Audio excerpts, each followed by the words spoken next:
제가 먼저 읽도록 하겠습니다. 선생님 보시면 될 것 같아요. 여호와께서 시온의 포로를 돌려보내실 때 우리는 꿈꾸는 것 같았도다. 그때에 우리 입에는 웃음이 가득하고 우리 혀에는 찬양이 찼었도다. 그때에 문 나라 가운데에서 말하기를 여호와께서 그들을 위하여 큰 일을 행하셨다 하였도다.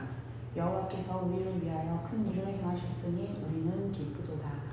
여호와여 우리의 포로를 남방 시내들같이 돌려보내소서. 눈물을 흘리며 씨를 뿌리는 자는 기쁨으로 거두리로다. 울며 씨를 뿌리러 나가는 자는 반드시 기쁨으로 그 곡식단을 가지고 돌아오리로다. 여호와께서 집을 세우지 아니하시면 세우는 자의 수고가 헛되며 여호와께서 성을 지키지 아니하시면 파수꾼의 깨어있음이 헛되도다.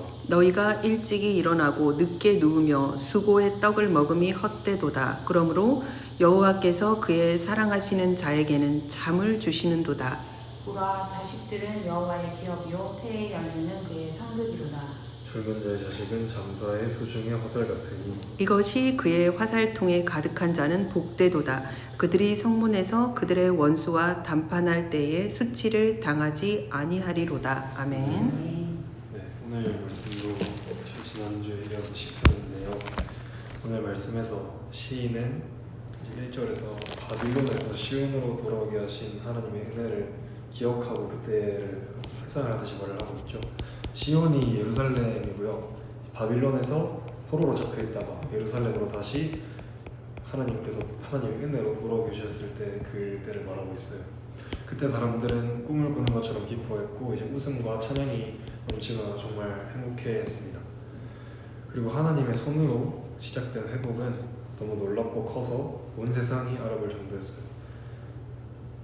이제 그때 문나라 가운데서 말하기를 여호와께서 그들을 위하여 큰 일을 행하셨다 하였도다. 다들 이제 하나님이 하셨다라고 모든 나라에서 모든 열방 나라에서 알아보고 이제 말을 하던 때였고, 하나님께서는 이제 이 포로들을 죽음의 땅에서 구원하셨고 예루살렘 백성들을 구원하셨지만 이제 이들은 포로로 잡혀 있다가 나왔기 때문에 아직 그 예루살렘이라는 땅을 가서 정착을 해서 전처럼 살 수는 없겠죠. 아직 완전히 회복이 이루어지진 않았어요. 그 과정에서 그 수많은 고통과 그 전에 있던 문명들이 없어지고 어려움을 겪었을 건데, 그래서 5절과 6절에 지금은 눈물을 흘리며 씨를 뿌리고 무너진 땅과 민족의 회복을 위해 슬퍼하지만 울며 그 씨를 뿌리러 가는 자들은 반드시 기쁨으로 회복되고 돌아온다고 말을 하고 있어요. 이제 이들이 이제 포로로 풀려 나왔지만 지금 정착해서 다시 예전처럼 살아가기 어려움이 있을 거란 말이죠. 그 과정에서 눈물을 흘리고 고통이 있겠지만 이제 그 과정을 겪으며 하나님을 찾는 자들에게는 하나님이 기쁨으로 복식단을 주신다고 하시는 구절이에요. 우리는 지금 어떤 삶을 살고 있나요? 예루살렘 백성들처럼 포로로 끌려가서 눈물이 가득한 세상에서 살고 있지 않나요? 이제 삶이 너무 버겁고 힘든 일이 많고 매일을 어려움으로 살아가는 분들이 계실 거라고 저는 생각을 하는데요. 근데 이제 생각을 잘 보면은 우리가 살아가는 이 땅에서는 우리가 눈물 없이 완전한 기쁨으로 살아가는 건 불가능해요. 우리가 지금 해야 할 일은 이 무너진 세상에서 눈물을 흘리며 씨앗을 심는 거죠. 그리고 눈물로 하나님께 기도와 찬양을 드리는 것밖에 없어요. 하나님은 우리가 눈물로 드린 기도와 수고를 잊지 않으시고 절대 헛되게 하지 않으시며 어느 날 하나님 나라에서 우리에게 기쁨의 벽단으로 돌려주실 거예요. 또 이제 127장 1절을 보시면 솔로몬은 사람이 아무리 했어도 솔로몬이 한 말이거든요. 사람이 아무리 했어도 하나님이 함께하지 않으시면 모든 수고는 허무하다고 말하십니다. 이제 집을 세우는 것도 성을 지키는 것도 모두 하나님의 손에 달려 있거든요. 내가 애쓴 모든 일이 결국에는 하나님의 은혜로 인해서 열매를 맺어요. 세상에서 내가 수고로 얻은 것들은 정말 하나님의 은혜가 있고 또 이 세상에서 내 의지로 내 뜻으로 얻은 것들은 영원한 것이 없어요. 우리는 하나님을 믿고 그 하나님의 은혜로 살아가야 해요. 그리고 우리가 세상에서 하는 수고가 내 뜻, 내 안위를 위한 수고가 아닌 먼 훗날 하나님의 나라를 위한 수고가 되어야 해요.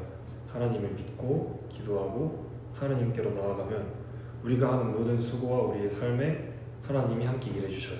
그래서 우리의 삶에 큰 변화가 무조건 생겨납니다. 이제 살아가는 모든 순간에 빛이 없고 하루하루가 밤으로 차서 햇빛도 들지 않고 슬픔과 고통이 가득한 모든 순간을 살아가는 분들이 하나님을 믿던 믿지 않는 친구들이던 이제 있을 건데, 하나님은 이런 여리고 약한 우리의 마음에 힘을 주셔요. 하나님을 믿고 나아가면 하나님의 나라가 우리의 삶에 임하거든요. 그러면은 우리는 지금 이 세상에서 살지만 하나님 나라에 있는 것처럼 밤이 없고 햇빛도 필요가 없고 우리는 눈물을 흘리는 일도 없을 거예요. 그리고 슬픔과 고통 없이 영원한 기쁨을 누리게 될 겁니다. 그리고 하나님은 이제 하나님을 정말 믿고 구하는 자들에게 영원히 함께 해주십니다. 이제 아직 하나님을 믿지 않는 친구들이 오진 않았지만 그 친구들도 하나님을 믿고 영접하면 이제 영원한 고통과 밤이 지속되는 세상 속에서도 빛을 찾게 될 수 있을 거고, 지금 하나님을 믿고 열심히 따르는 우리 모임원분들도 삶 속에서 눈물이 없고 이제 행복으로 살 수 있을 겁니다. 이제 우리가 더 말씀을 가까이 하고 기도하며 하루하루를 버텼으면 좋겠습니다. 말씀은 여기까지입니다. 잘 들었습니다. 자, 우리 요 시편 126, 127장 보고 우리가 또 느낀 바 있으면 돌아가면서 이야기를 한번 해볼게요. 네. 저는 그 시편 126편의 2절 말씀에 이제 그때 우리 입에는 웃음이 가득하고 우리 혀에는 찬양이 찼었도다. 그때 온 나라 가운데서 말하기를 여호와께서 그들을 위하여 큰 일을 행하셨다 하였도다. 그래서 이스라엘 가운데 일하시는 여호와의 그 역사가 모든 사람들이 봤잖아요, 그죠? 그러면서 와, 여호와가 일을 하셨다. 그건 여호와를 인정하는 거잖아요, 하나님을. 그래갖고 이거 모습을 보고 이 절을 보고 저도 내 삶도 전적으로 하나님의 이끄심으로 이렇게 했을 때 내 삶이 웃음이 가득하고 내 찬양이 가득 찰 때 내 주변의 모든 사람들이 내가 복음을 전하지 않아도 나의 삶의 모습을 보고 하나님 계시구나, 이렇게 복음 전도가 되고 하나님을 인정하는 것들 그들 가운데 일어나면 얼마나 좋을까, 그런 생각을 좀 하게 됐어요. 그렇게 살아야 될 텐데. 네. 감사합니다. 그다음 제가 하도록 하겠습니다. 저는 이제 5절, 6절을 살짝 마음에 들었어요. 이게 제가 책을 굉장히 좋아하는데 이런 비유적인 표현 중에서 성경의 시편에 특히 이런 표현이 많은데 이런 표현을 제가 정말 좋아하거든요.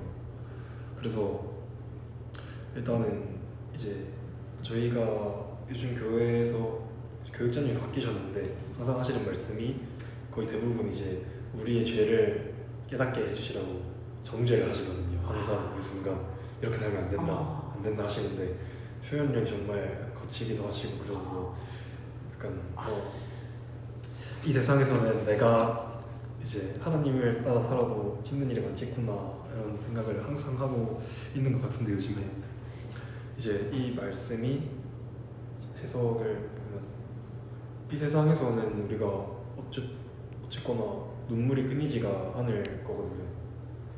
그래서 내가 정말 예수님도 아니고 어떻게 눈물 흘리지 않으면서 세상에서 정말 완벽하게 율법을 지키고 계명을 지키면서 살아갈 수 있을까 라고 생각을 했는데, 저는 이 말씀이 어떻게 받아들여졌냐면 눈물을 흘리면서 씨를 뿌리는 거가 약간 저한테는 죄를 계속 짓지만 이제 내가 사람이니까 연약한 사람이니까 죄를 짓지만 계속 눈물을 흘리고 회개를 하고 하나님의 뜻대로 살아가는 사람이 되면 기쁨으로 거둔다 라고 제가 느끼는 것 같아요. 그래서 원래도 하나님의 말씀대로 살아야겠다, 하나님의 뜻대로 살아야겠다, 약간 이런 마음을 가지고 있었는데